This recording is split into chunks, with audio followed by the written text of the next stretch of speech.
I want to go to this notion of leveling up. Mhm. Something I know you spend a lot of time thinking about and have done some talks on. When you need to level up quickly, like suddenly the demands in your life are higher than you've expected, what does it take? What do you mean by leveling up? And B, how do you do it? For me, leveling up has looked like a three-step process because of the fact that I have three children, I have a husband, I have a significant home life that needs to be compartmentalized and taken care of and cannot be ignored for me to level up in other areas. And so where I started was creating systems, which I did from day one, of making sure that I had childcare, which I'm fortunate to be able to afford, but also something that I prioritized and decided I wanted to have. I also had organized systems at home in general for how things were going and cleanliness and everything. So for me, systems at home and systems to be able to make sure that you exercise, have self-care, all of that need to be in place, because then that next step is possible, which is realizing that you can't do it alone.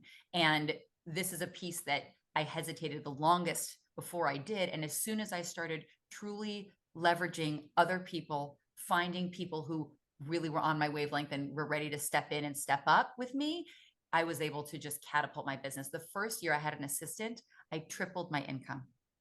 And I had been stuck in this for 12 years, talking about getting an assistant, trying to tell myself that I didn't make enough money to justify it. Just this like, just constant self talk about the fact that until I hit $1 million in GCI, there was no way I could do it. Until I was making $1 million and I was doing $1 million in commissions, I didn't deserve it because that was the metric. And then I didn't hit $1 million in GCI until I hired someone. And so this idea that you can't do it alone. And I think for a lot of people, it's very hard to outsource. It's very hard to let go. And the problem is a lot of the time, someone like me, I let go when I'm so fatigued that I let go like this. Drop. Take it. I'm done. I'm done. I can't even, I want to see them ever again. Done.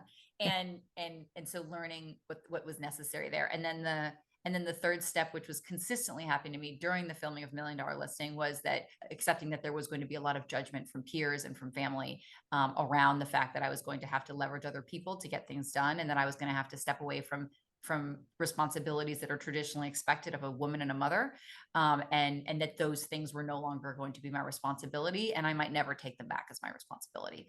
And that's something that I still struggle with. I even, I'll get an offhanded comment from a family member, I won't mention who, but here and there I still get those comments about being ridiculous, about the fact that I should spend more time with my kids. And I listen, quality time is quality time, and then I have to dedicate time to work, and it's all going to have to come out in the wash because that's what I've decided to do.